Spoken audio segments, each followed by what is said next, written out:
ఇచ్చారని అంటే వాళ్ళు మనసు నొచ్చుకుంటారని ఎట్లా వెళ్తారు అమ్మని అడిగారు. చాలా లాజిక్ ఉందన్న దీంట్లో. అంటే ఏం లేదు సార్, ఇక్కడ బస్సు ఎక్కుతాం, ఇక్కడ వెళ్ళి బస్ స్టాండ్కి వెళ్తాం, అక్కడి నుంచి బస్సులు ఉంటాయి సార్. మరి ఎన్నింటికి వెళ్తారమ్మా మీరు? ఖమ్మం వెళ్ళేసరికి ఎంత అవుతుందంటే 11, 12 అవుతుందండి. మరి అక్కడి నుంచి మీ ఊరు ఎట్లా వెళ్తారంటే ఒక 4 గంటలు బస్ స్టాండ్లో కూర్చుంటే 4:30, 5 నిమిషాల నుంచి బస్సులు ఉంటాయండి.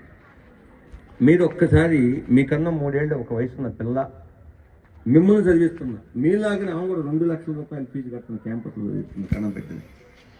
2,20,000 రూపాయలు ఫీజు కడుతుంది. 5,000 రూపాయలు కారు ఖర్చు పెట్టడానికి వాళ్ళ దగ్గర డబ్బులు ఉన్నాయా లేవని సమస్య కాదు. ఆ 5,000 కూడా నా బిడ్డకే ఉపయోగించాలి.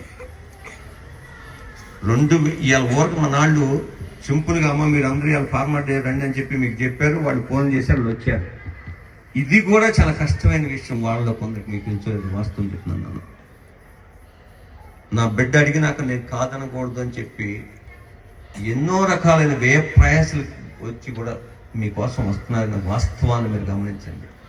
4 నుంచి 5 గంటలు బస్ స్టాండ్లో కూర్చొని తర్వాత వచ్చి బస్సుకి వెళ్తామని చెప్పినప్పుడు నిజంగా మీరు ఒక్కసారి ఆలోచించి మీరైతే ఆ పని చేస్తారా? మీ తల్లిదండ్రులు ఆ పని చేపిస్తారా మీతో? ఆ వాస్తవాలు తెలుసుకోవాలని రియల్గా ఉండాలి. మనం చదువు అనేది సెకండరీ.